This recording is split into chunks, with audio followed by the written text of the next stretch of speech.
behind me is Les Cellier. Now, one time it was one of the hardest places to get into here at Epcot. Still may be a little difficult, I don't know. Now it's signature dining, I don't think there's quite a demand for it. But this restaurant is the scene of one of the greatest catastrophes / adventures I've had in this park. And also the place where I had the very best glass of sweet iced tea I've ever had in my life. How did this happen? Still a story.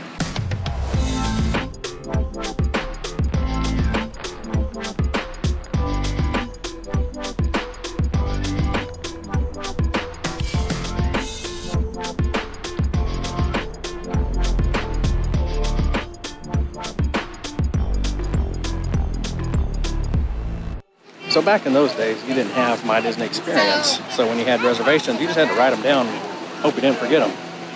Well, I had them written down all right, but wrote down the wrong time. So we got here with a party of 8. Was it 8? Yeah, it's party 8. And we were there too late. Now they said they could put us on standby seating, but it would be about 45 minutes. Now also, in those days, if you wanted a fast pass, you had to actually go to the attraction, scan your tickets, try to get your fast pass that way. So, since it was going to be quite a while before we could be seated, I left all the party there.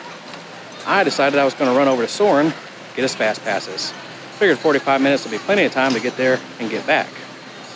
Well, as they say, the best laid plans of mice and men. Unlike today, which is cold, this happened right in the middle of summer and it was hot outside. So by the time I walked from Canada all the way over to the Land Pavilion to get the fast passes for Soarin', I worked up quite a sweat. Well, about the time I got downstairs, right as I was about to scan our tickets, my phone rang. Well, it was my wife. She said, "Hey, they're going to seat us, but they want to seat us right now. And if you don't get back here, we can't get a table at all. We'll just have to cancel the reservation and go somewhere else." So I was like, well, crap. So I scanned the tickets, grabbed them, and started hoofing it. And Bubba was moving with enthusiasm, let me tell you. I was going as fast as you can go without breaking into a run. Now, I'm a big boy. Moving like that normally is difficult, but you do it in the summertime in Florida when it's all hot and humid outside. Well, brother, you got some trouble then. By the time I got there, they had actually been seated already. They told the waitress where I was, and she was like, no problem. So they would call me back, and they're like, "Hey, we got a seat." But by this point, I was almost there anyway. So I said, "Order me a tea. Just order me a tea." And they did. Finally got to the restaurant. I looked like I'd blown in off of some kind of crazy caravan somewhere. Sweating, all shirt untucked, looking all uncouth, hair all disastrous, breathing like I done run a dadgum marathon. Couldn't even speak. I was just huffing. "Tea. Give me the tea." Well, about that time the tea showed up. I picked that glass up, took a drink, and didn't stop till it was empty.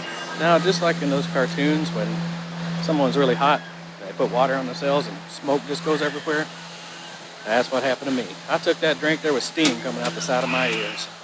It was the most refreshing, most amazing, most satisfying, most delicious glass of sweet iced tea I've ever had in my life.